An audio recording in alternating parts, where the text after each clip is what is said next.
အားလုံးပဲမင်္ဂလာပါကျွန်တော်ကတော့ဒေါက်တာဆိုင်ပါဒီနေ့ကျွန်တော်ဆွေးနွေးပြောပြပေးမယ့်အကြောင်းအရာတစ်ခုကတော့ Max Proposal ဆိုတဲ့ခေါင်းစဉ်တစ်ခုဖြစ်ပါတယ်ဒီခေါင်းစဉ်အောက်မှာကျွန်တော်ဘာတွေဆွေးနွေးပေးမလဲဆိုလို့ရှိရင် General Topic to Winning Research Topic အဖြစ်ပြောင်းလဲပေးမယ့်ခေါင်းစဉ်တစ်ခုဖြစ်ပါတယ်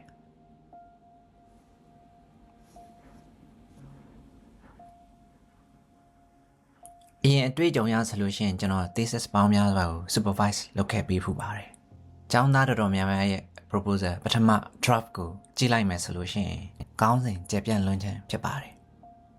သူတို့ရဲ့ data ကိုဖတ်ကြည့်လိုက်မယ်ဆိုလို့ရှိရင်မြန်မာစီးပွားရေးဖွံ့ဖြိုးတိုးတက်မှုကိုလေ့လာခြင်းဆိုတဲ့ခေါင်းစဉ်မျိုးပေါ့ဒါ Master PhD အဆင့် research ကိုမဟုတ်ပါဘူး report အဆင့်ကစားတက်တာဖြစ်ပါတယ်ကျွန်တော်စောစောတုန်းကပြောခဲ့တဲ့လိုမျိုးပဲကျောင်းသားတစ်ယောက်ရဲ့ research proposal ကိုကြည့်လိုက်မယ်ဆိုလို့ရှိရင် SME development in Myanmar ဆိုပြီးတော့ရေးထားတာတွေ့ရပါတယ်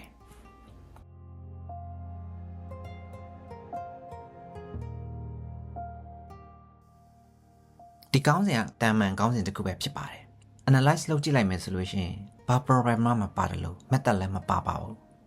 အခုကျွန်တော်ပြောမဲ့ formula ထည့်ပြီးတော့ academic English နဲ့ပြန်ရေးလိုက်မယ်ဆိုလို့ရှိရင်method က Japanese policy model ကိုယူမယ် target က SME အတွက် technology transfer လုပ်မယ်ဆိုတဲ့ခေါင်းစဉ်တစ်ခုဖြစ်ပါတယ်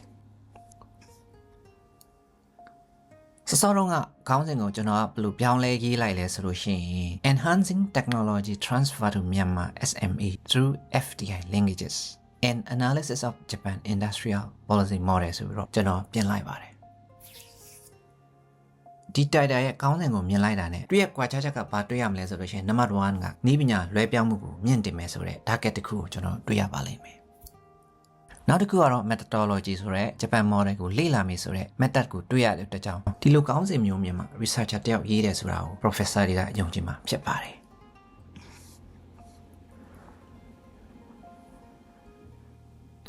နောက်တစ်ခုကျွန်တော်ဆွေးနွေးပေးမယ့်အကြောင်းအရာတစ်ခုကတော့ introduction ရေးသားပုံပါ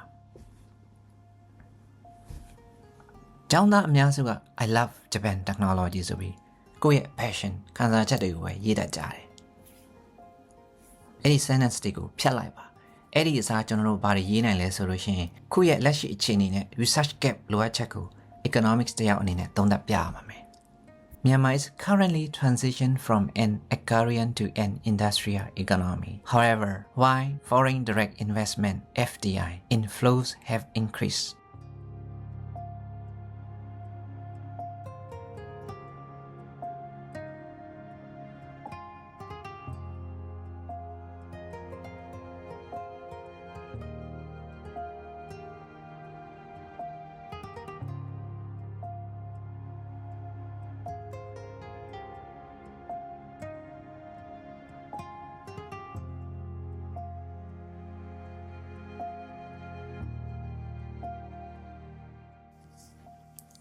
ဒီမှာကြည့်လိုက်ပါဂျပန်ကိုချစ်တယ်ဆိုတဲ့စလုံးတစ်လုံးမှမပါဘူး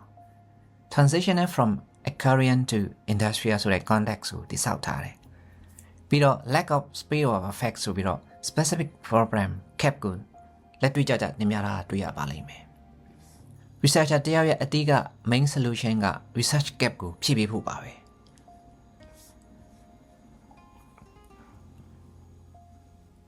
နောက်ဆုံးနည်းလမ်းတစ်ခုဖြစ်တဲ့ methodology နဲ့ researchကိုပြောပါမယ်ကျွန်တော်စာကြည့်တိုင်းမှာစာဖတ်ပြီးရေးမယ်လို့ပြောလို့မရပါဘူး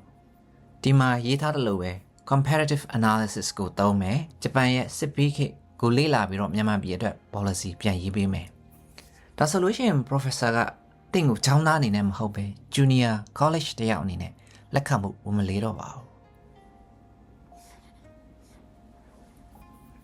The expected outcome of this research is a set of policy recommendations designed to incentive technology transfer within Myanmar industrial ecosystem. ကျွန်တော်ဒီနေ့ edit လုပ်လိုက်တဲ့ before and after English draft ကို PDF file အနေနဲ့အောက်မှာ download ယူပြီးတော့ကိုယ့်ရဲ့ subject နဲ့ကိုက်ညီအောင်စကားလုံးလေးတွေအစားထိုးပြီးကြည့်ကြည့်ပါ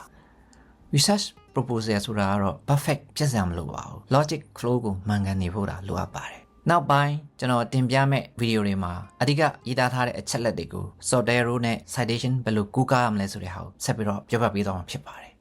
ကျွန်တော်ဒေါက်တာဆိုင်ပါ